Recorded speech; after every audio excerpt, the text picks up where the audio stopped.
Ang pagyaman kasi ng isang tao ay nag-umpisa hindi sa laman ng kanyang bulsa kung magkano kanyang kinikita. Ang pagyaman ng isang tao ay nag-umpisa kung paano siya mag-isip. Bigyan mo ng 1 milyon ang isang taong walang kaalam-alam sa buhay. Balikan mo siya after 1 year. Ubos yan. What's the psychology really sa pag-iipon? You cannot really save so much. Number 1, kailangan mo ng sacrifice. Pag nag-iipon ka, kailangan mo ng disiplina. Disiplina in the sense na minsan talagang maawa ka sa sarili. Let me ask you this question. Ang pag-iipon ba ay magandang pag-uugali o masama? Sabi nga, if you cannot be faithful with the small, how can you be faithful with the millions?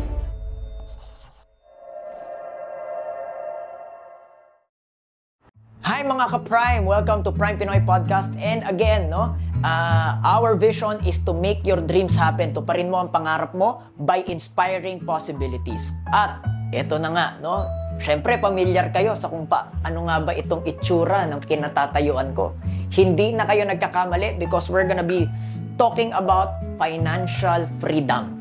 Okay, kung gusto mo magkaroon ng financial freedom or ng kalayaan financially, okay, pag sinabi nating financial freedom, isa lang ang aking definition around it. I'm not asking you to be the next Manny Villar or Henry C. Pero kung trip mo yan, okay lang naman. Pero all I'm saying is you've got that peace of mind and a life without worry because you can afford the life that you need at afford mo rin yung buhay na gusto mo. At sino pa ba ang tao na makakatulong sa atin? No other than one of the most respected person pagdating sa financial freedom at financial tips. No other than Mr. Chinky Tan. Yes! Oh, hello. Hi, Migs. Oo naman. Nice to meet you, sir. Thank you for having me here. Oo naman. Alam mo, si Migs talagang we meet eye to eye. Oo. Yeah. Kasi magkasing height kami. At last, finally. Kasi usually nakaganyan ako eh. So at least ngayon. Oo. But anyway, sir, of course, thank you for allow us to give value to the audience. Syempre, my audience right now consists of Gen Zs talaga, majority. These are 18 to 30 years old. Okay. Syempre, nagsisimula pa lang ito. And you see opportunities left and right. Get 10x your income, 5x your whatever. Pero, for some reason, whenever people look at you, it's always pag-iipon. And meron syempre underlying thought around it. What's the psychology really sa pag-iipon? You cannot really save so much. Diba? Ito ang one of the things I say also, ang income generation is sky is the limit. Limitless yan. Tama. Pero ang pag-iipon, meron kang limit dyan, may hangganan yan. So paano ka ba yayaman sa pag-iipon? Ayun nga, tamang yan school of thoughts yan na parang pag nag-ipon ka ba, yayaman ka ba? Or syempre, pag kumita ka, mas maganda yung upside niyan. Tama yan. Actually, both are correct, no? Pero kung titignan natin ang philosophy behind sa pag-iipon, diba? Number 1, pag nag-iipon ka kasi, kailangan mo ng sacrifice. Right. Diba? Kasi kung wala kang sakripisyo, hindi ka makakaipon. Especially kung maliit pa yung income mo. Diba? Like for example, ano yung mga sakripisyo mo na hindi ka muna masyadong bibili ng pagkain sa labas, kakain ka sa bahay. Correct. Diba? Hindi ka magbabakasyon muna kung tapos ang budget mo. Titiisin mo sarili mo. Diba? Sakripisyo yun. At sakripisyo na magtatrabaho ka ng longer extended hours. Diba? Para magkaroon ka ng additional income sa overtime pay. Number 2, pag nag-iipon ka, kailangan mo ng disiplina. Diba? Disiplina na stick to the budget. Disiplina, pikit mata. Na kunyari, nainggit ka, pikit ka. Disiplina in the sense na minsan talagang maawa ka sa sarili mo. Correct. Kasi nabibili na hindi mo nabibili. Correct. Napupuntahan din na mo napupuntahan. And pangatlo, pag ikaw ay nag-iipon, you are developing the habit of savings. Tama? Let me ask you this question at saka mga ka-Prime. Ang pag-iipon ba ay magandang pag-uugali o masama? Maganda. Ang paggagastos ba na hindi ka nagpaplano at napupunta ka sa utang, magandang ugali pa? Masama? Masama. Masama ang pag-uugali. So ngayon, ito yung tatlo sakripisyo, disiplina, at saka magandang habit. Now, itong question. May kakilala ka ng isang matagumpay na tao at milyonaryo o bilyonaryo na hindi nagsakripisyo? Wala. Na walang disiplina? Wala, sir. Na walang magandang habit? Wala rin po. That's the point. So, ang pagiging iponaryo, yan po ang katangian ng isang iponaryo, ng taglay ng isang iponaryo, na magagamit niya pag siya ay gusto niyang maging milyonaryo. Kumbaga, kung hindi mo to kaya gawin, if you cannot be faithful with the small, how can you be faithful with the millions? Kung hindi mo kayang mag-budget sa halagang 10,000 isang buwan, kahit kumita ka ng 100,000 pesos, hindi ka rin matututong mag-budget kasi ikaw pa rin yan eh. Para patunayan ko sa yung argument na yan, na yan. Actually, meron nga pong nakakaipon sa 10,000 nung kumita ng 100. Hindi na nakaipon. Paano yun? Yun nga ang point ko eh. Naalala niyo yung pinakaunang sweldo mo. Maliit o malaki? Maliit lang. Oo, di ba? Maliit, gamay. Minimum. Oo, himala. Nung maliit ang sweldo na pagkakasya, minsan may sobra pa. Nung lumaki ng sweldo, nagkulang na nagkautang pa. Correct. Oo. Bakit? Ba't nangyari yun? Kasi tumaas ang bilihin, tumaas ang ano. Hindi. Kasi nagbago ang financial mindset mo. Kasi, ito lang nung ikaw ay walang-wala ka pa. I'm sure nanggaling ka rin sa kawalan. Ako nanggaling sa kawalan. Lahat tayo, karamihan siguro. Ang philosophy ng isang taong walang-wala, mas maganda na kumain ako isang beses ang araw kaysa wala. Correct. Mas maganda na mag-commute ako kaysa maglakad ako. Mas maganda na tumira ako sa maliit na bahay kaysa tumira ako sa kalsada. Correct. Tama? Oo. Ang philosophy, I would rather have something rather than nothing. Pero nung lumaki na income, di ba? Lumaki na income. Nagbago na financial mindset. Diba? Nakita mo na yung bagong payslip mo. Ito na sinasabi mo. Ito na ang panahon ng paghihigante. Lahat ng di mo kinakain mo na. Lahat ng di mo sinusubukan mo na. Lahat ng di mo pinupuntahan mo na. Ayun, nasanay. Naging choosy pa. Ang problema, yun nga, yung tinatawag natin, maraming nagre-reklamo about yung inflation, depreciation ng pera, pagtaas ng bilihin, pero hindi nababantayan na karamihan yung tinatawag na lifestyle inflation. Yun.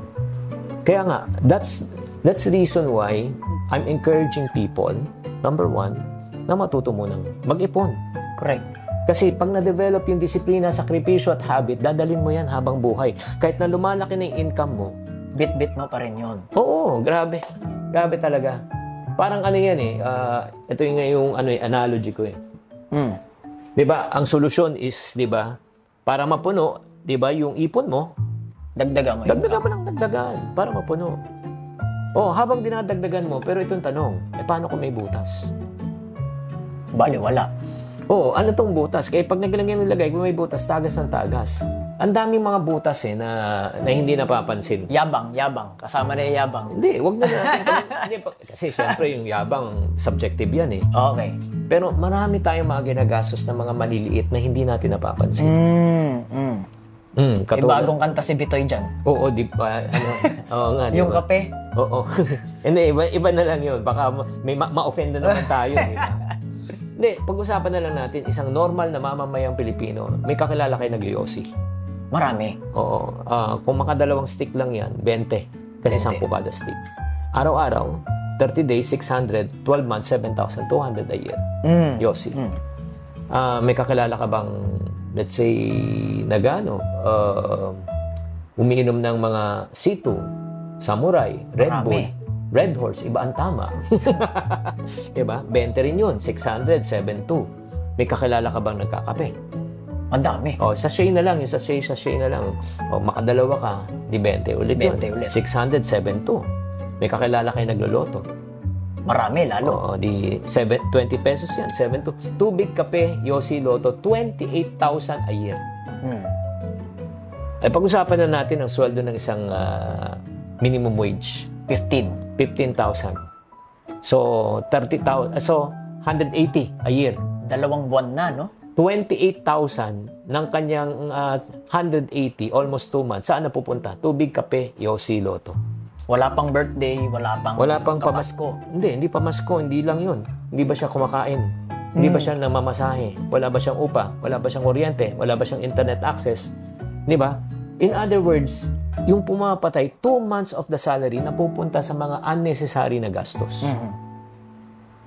Kung conscious lang siya,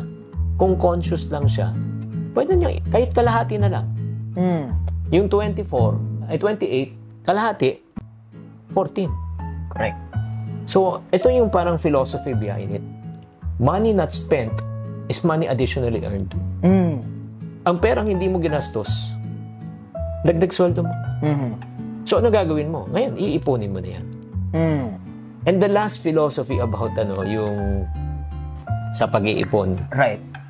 Yung kaya ko pala mentality. Na nagawa ko pala. Oo. Example, ito lang ha. Ito yung challenge. Yeah, Masyado sikat ba kami yan. malayo? Masyado din ba kami malayo? Hindi. Oo.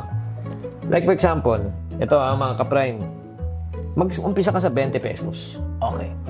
20, pag nabuo mo to, may 1,000 ka. Correct. Dating hindi ka nakakaipon, bigla na lang, challenge mo yung sarili mo, nagawa mo. Nung nagawa mo first month, anong sinabi sa sarili mo? Ay, Kaya ko. kaya ko pala.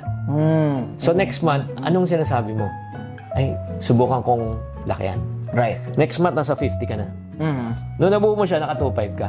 Correct. Anong sinabi sa sarili mo?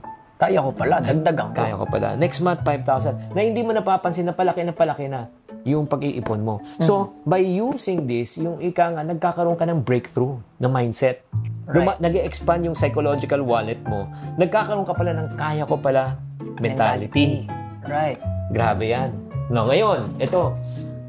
I-apply na natin ngayon yung kaya ko pala mentality, hindi sa pag-iipon, sa pagkita ng pera. Correct.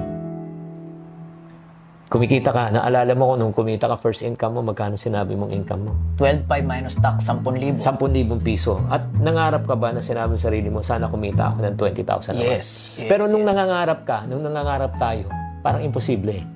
Or kung posible man, matagal pa. Matagal pa. Matagal. Pero nung tinamaan mo, anong unang 20, anong sinabi mo? Ay, Ba't di ko lakihan? kaya ko pala. Tama? Nung tinamaan mo na yung 20, nangarap kang 50.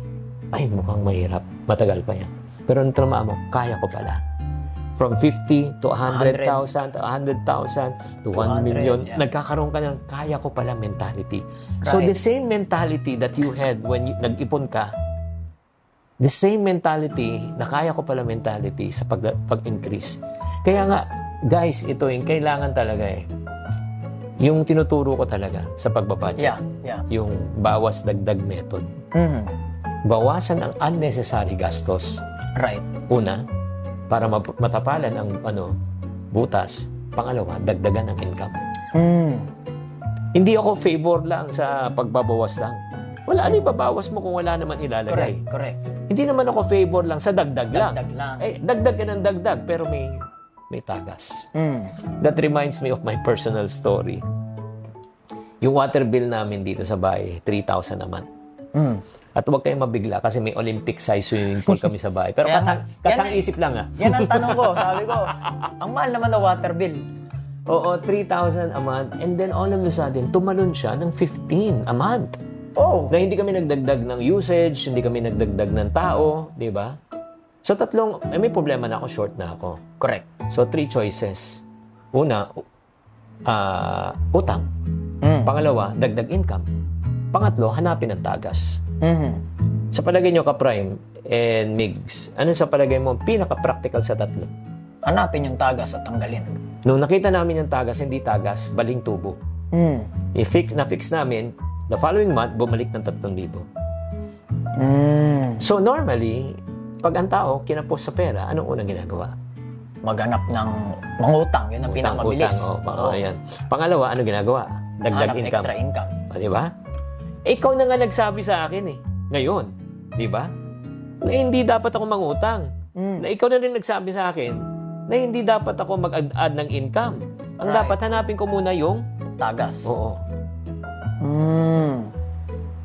Kaya nga ikaw na rin nagsabi sa akin. Yeah. Yung philosophy na okay lang ba na magdagdag ang income? Okay lang. Hanapin mo muna yung Sir, merong ibang tagas. tao. Siyempre, sabihin nila, malungkot naman sa buhay yan, di ba? Kunyari, yung kape. Feeling deprived. Feeling deprived. Mental health ko, alam ko pangalagaan. Tama. Paano nga yun? Kaya kailangan mo nang basahin yung yung libro kong Ano yan? Diary of a Pulubi. Itong Diary of a Pulubi, ito yung 22 money mistakes kung bakit broke ang ibang tao. Right. Oo. Ito na yung mga famous naman. Ito, galing to sa pagsasaliksik ng tao kasi sa tagal-tagal kong mga lumalapit sa akin at tinatanong ko, bakit kapos ang income mo? Bakit ka lubog sa utang? Ito na yung mga dahilan. Isa sa mga dahilan. Shopping now, pulubi later. Upgrade now, pulubi later. Party now, pulubi later. Travel now, pulubi later. Kape-kape now, pulubi later. Ika nga, masyadong mabait now. Sobrang matulungin now, pulubi later. Ayun. Anong masasabi mo dun? Ayun nga. Syempre, meron tayong tight family culture. Okay Bilang naman. Pilipino, pinag-aral kita eh. Tapos, pag kaya mo na, ikaw na mag-ano sa akin. Wala namang masama na tumulong sa iba. Di ba? Parang ang tanong ko lang, ganito na, siguro bago sagutin yan. May nakikita kang isang taong nalulunod. Naawa ka. Tumalon ka. Liligtasin mo, di ba? Correct. Pero nung tumalon ka, sinabi, ligtas mo ko. Ano sinabi mo? Sir, hindi rin ako marunong lumangoy. Dinamayan lang kita. Ilan na malulunod? Dalawa na. So, hindi ko naman tinatanong yung kabutihan ng iyong puso at intensyon na tumulong. Ang tanong ko, kaya mo ba? Ganda. Di ba? So, Sagutin mo rin yun. Kaya mo ba? Di ba? Wala naman tayong problema na tumulong eh. Di ba? Yung parang, oy, gusto kong uminom ng kape. Gusto kong bumili ng bagong damit. Gusto kong mag-travel. Okay lang. Walang masama doon. Kaya mo ba? Right. Ang problema, kadalasan, nauuna yung gusto natin kaysa sa ating kakayanan. Kailan naman makakasagot yan eh. Hindi ko naman sabihin na ginagawa niyo yan. Yeah. Pero para sa mga taong naranasan na yan at naramdaman na yung mga pagkakamaling yun, makaka-relate sila. Correct. Pero para sa mga taong hindi nyo pa naranasan, subukan nyo muna. Agree. Diba? Para maramdaman mo. Pero syempre ako, nagkamali na rin ako dun sa mga ganong pangyayari. Kaya naintindihan ko at saka marami akong mga tinutulungan na ganon ang mga pangyayari. Sir, last question. Gaano ka-importante, the programs that we do, no? Personally, as MIGS na to, is all about mindset shift, paradigm shift, pagbabago pagtingin sa sarili. Paano siya nakakatulong sa mga tao? Kung gustong umasenso at gustong yumaman ng isang tao. Ang pagyaman kasi ng isang tao ay nag-uumpisa hindi sa laman ng kanyang bulsa kung magkano kanyang kinikita. Ang pagyaman ng isang tao ay nag-uumpisa kung paano siya mag-isip. What do I mean? May mga iba, ang mindset ng pag-iisip. Hindi ako makapag-umpisa ng sarili ko negosyo dahil wala akong pera, kapital. Bigyan mo ng 1 milyon. Ang isang taong walang kaalam-alam sa buhay. Bigyan mo siya 1 million. Balikan mo siya after 1 year. Ubos yun. Tanggalin mo ang kayamanan ng isang bilyonaryo. Henry C., Lucio Tan, Gokong Wei. Tanggalin mo lahat ng negosyo nila, ari-arian nila. Balikan mo sila after 1 year. Ano kaya magiging financial status nila? Mayaman o mahirap? Mayaman ulit. Ang gulo. Akala ko wala kang puhunan. Binigyan mo 1 milyon, naubos. Yumaman ulit. Yeah. Pagpapatunay, kahit ang dami mong pera. Pero pag wala kang alam, mali ang financial mindset mo, ubos ang iyong pera. Yeah. Pero kahit wala kang kapera-pera, pero tama ang financial mindset mo, marunong ka sa buhay, madiskarte ka sa buhay, magkakapera ka ulit.